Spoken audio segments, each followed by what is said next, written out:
All right, folks, this is Harris Sultan. And as you guys know, Australia has formally joined its allies, the United States of America and Israel, in its war on the Islamic regime of Iran. It is a noble cause, in my opinion. We are taking out a risk to the global economy, to the global security, and above all, we are helping the people of Iran earn their liberty that they've been waiting to earn for the last 47 years. At no point in the history of the Islamic Republic they have been this weak. So it was only sensible to go and try to take them out. Now, obviously, that is the intent. Whether we are successful in that or not, my heart says yes, we will be. But even if we're not, then that's not the end of the world. Okay. So Australia did the right thing. Australia joined its friend, America, because, as I said, America is our strategic ally. This is a fact and a reality that Keir Starmer doesn't understand, just so he can appease a tiny segment of British population, i.e. the Muslims, who don't even like him anymore.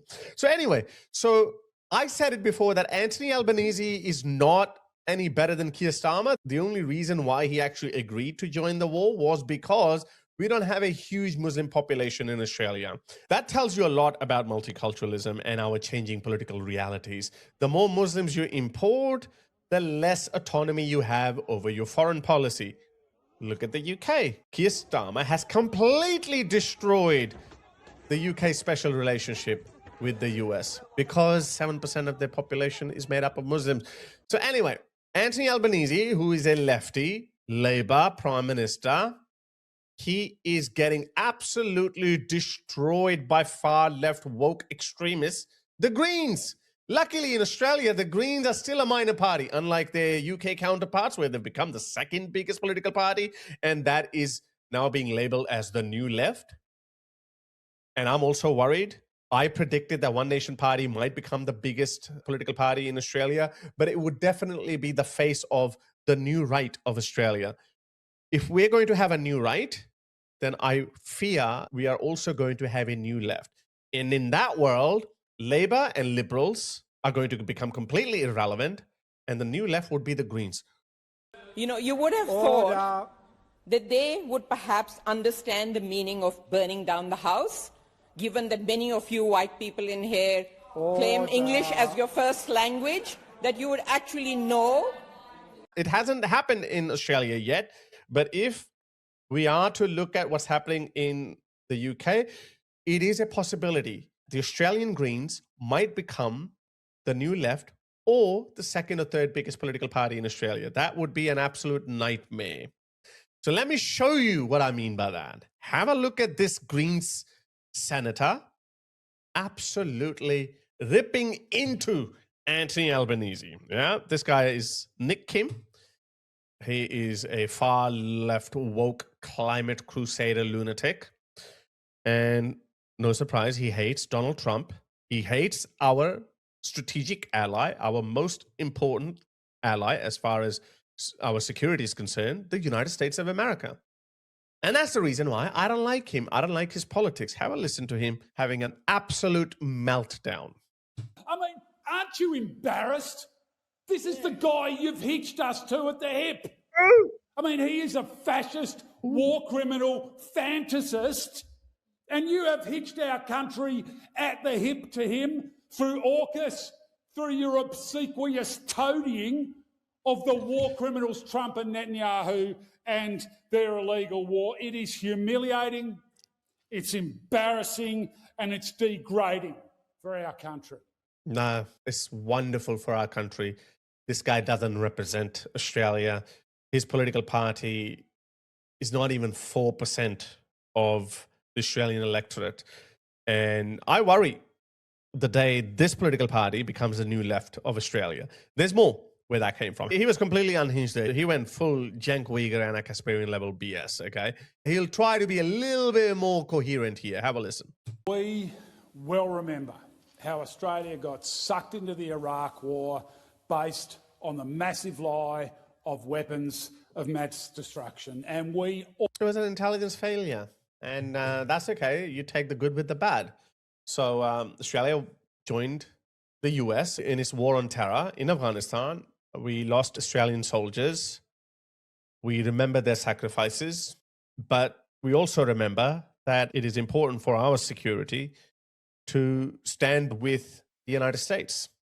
China may be our largest trading partner, but the United States, without a question, remains our most important strategic security partner. It will remain that way. And that friendship is not for free.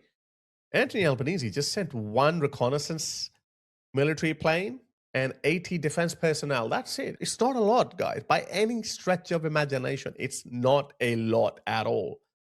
And just to say that, hey, America, we stand by you. We have a collective defense agreement. We are traditional allies. Therefore, we are doing our part. This is definitely a win-win for Australia. America is not asking us to send 40 F-35s and send a naval vessel there. Nothing. They're not asking us to do anything. In fact, the US didn't even ask us for any help. We went to the Middle East at the request of the UAE. Yeah? But look at this lunatic. He's a woke. If it were up to him, he would fill the suburbs of Australia with more Gazans, more people from North Africa, Sub-Saharan Africa, and the Middle East. These guys are suicidal, absolute suicidal. They hate the West so much that they would see any other people prosper but our own. All remember the catastrophic, calamitous consequences of that war. No. Saddam Hussein is dead. Iraq is on its way to becoming a democracy. I know it's not a massive pro-West democracy, but, you know, if Iran wasn't there to pick up the pieces and do its dirty business that it does, then Iraq would have become a democracy. Iraq had a better chance of becoming a democracy than Afghanistan. So no, it's not as bad as he makes it out to be. Iraq under Saddam Hussein was much worse. The countless people dead, injured, dismembered, buried alive. At the hands of other Muslims. He's not telling you that. It was Sunni versus Shia. When the major combat operations ended in 2003, within a few weeks, and Saddam Hussein's regime was toppled, guess who started killing civilians? Sunnis started killing Shias, and Shias started killing Sunnis. It was a civil war. They put the number to 2 million. 2 million Iraqis died, okay? But they never tell you how many people died at the hands of American soldiers. A fraction of it. A few tens of thousands, not even. Impoverished and poisoned. And now Australia is being sucked into another war in the same region, again, on the basis of a big, fat lie. This time... There's no lie at all. Iran has admitted itself that they've got 460 kilograms of 60% enriched uranium, which is good enough to make 11 nuclear bombs. 11 nuclear bombs. Imagine that. Imagine one falling in Dubai, one in Riyadh, one in Qatar. Imagine us being held hostage by Iran then. So there's no lie in that. They had a very robust ballistic program system, which they can recover very quickly if this war is not won. And above all, the people of Iran. How come these so-called humanitarian people, how come they never think about the victims of the Islamic regime? They never talk about them. Oh yeah, by the way, he's the biggest humanitarian when it comes to Gazan casualties. Some estimates suggest that 60,000 Gazan died over a 2-year war, which was exacerbated by Hamas because they were using Gazans as human shields. The Islamic regime of Iran killed half as many in just 3 days, 30,000. Not a peep from these people. Not a peep. So it's just a facade. I used to think this is called suicidal empathy. I mean, Gassad used to say suicidal empathy. I don't think this is suicidal empathy. This is pure hypocrisy. If using a humanitarian angle serves my ideological beliefs, then I'm going to become the biggest humanitarian on the planet. But if it doesn't suit my agenda, then I'm going to look the other way. That's exactly what happened, guys. A humanitarian person would be equally hurt or upset at the sight of 30,000 dead Iranians as he was at the sight of 60,000 dead Gazans. It just doesn't make any sense. But these people, quiet as a mouse. Not a peep. So, no, this is not suicidal empathy. Sorry, Gassad, you got it wrong. This is pure hypocrisy 101, which has always been the case. I'm not from a coalition government, but from a Labor government who is lying to the Australian people about our involvement in this war. And the latest lie that Labor is telling the Australian people is that the military assets and the personnel that we have committed into the war theatre today are only going to be used for defensive purposes. The Greens are here. I hope we take part in offensive operations. I really do hope we take part in offensive operation. I really hope we tell our American friends that we are a capable ally, kind of like how Israel is. Israel is tiny but carries a massive freaking punch. And that's why Israel earns its respect. There's a video clip going viral. Let me show you this. Look at this radio communication between an American and an Israeli pilot. Listen to this. Mobile 97. Go for 97. It is a great honor for us to fight with you. You're doing a great job. Thank you very much. Likewise, gentlemen. Please be safe out there. Strike hard. See ya. Strike hard. See ya.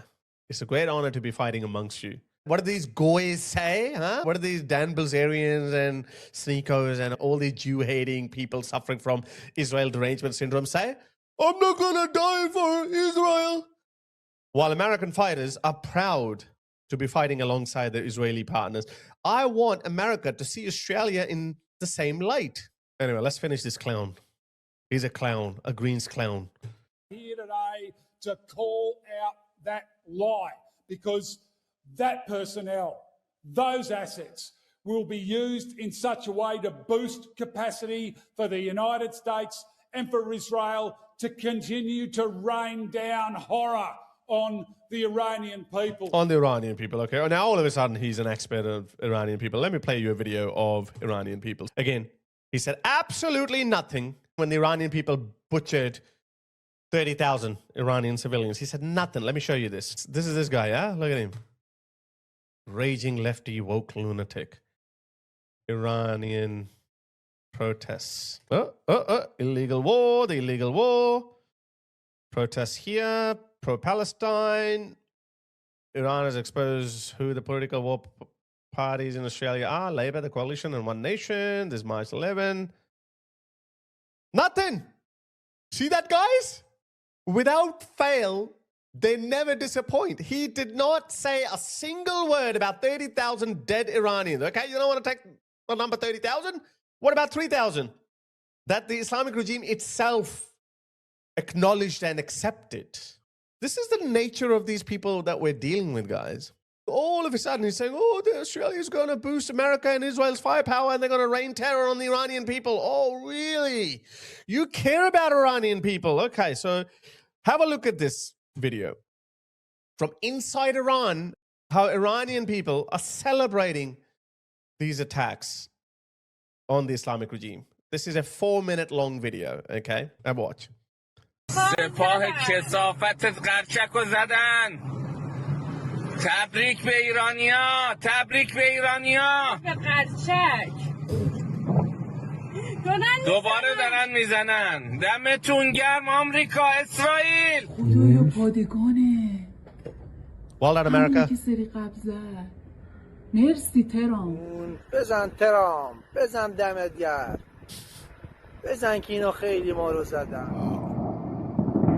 Wow. You clown. Nick McKim, you clown. I can't play the whole video. It's 4 minutes long. There's literally over 100 videos. And they still keep coming. There was a video that came out just yesterday. Let me show you another one. It just came out yesterday. There were bombs falling in the background and this guy is singing songs. Look at this. And they're singing.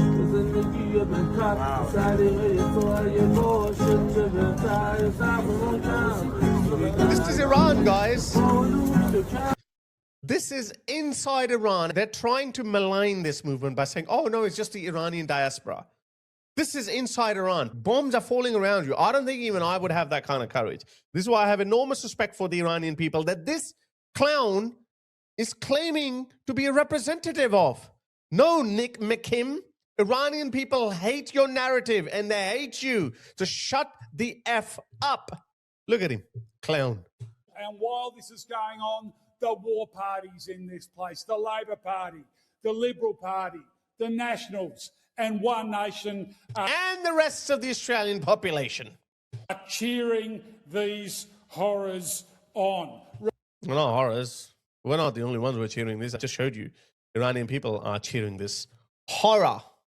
Remember, Labor was the first government anywhere in the world to cheer on Trump and Netanyahu's illegal war. It's a good war. It's a good war. So the lefties are having an absolute meltdown. And I'm loving it. I'm sure you're loving it too. It's the best side. There's nothing better than looking at raging lefty lunatics lose it. I really hope that this regime gets toppled as quickly as possible. I am also listening to other people. Some people are saying, might not be possible. Trump only has until the end of March. And the Islamic regime also knows that they have to prolong this war until the end of the month. And after that, who knows what's going to happen. So I don't know. But we got to try. This was the best time for America to take out this brutal, tyrannical regime. And let's stay hopeful. Israeli AI-powered drones are hunting IRGC and besieged thugs in real time. Iranian people are staying indoors while IRGC thugs are patrolling the streets. And from above, Israeli drones are just boom, taking them out. So let's hope that that crosses that threshold where the people of Iran have the ability to take over their government. Let's just hope that. But let's see what happens.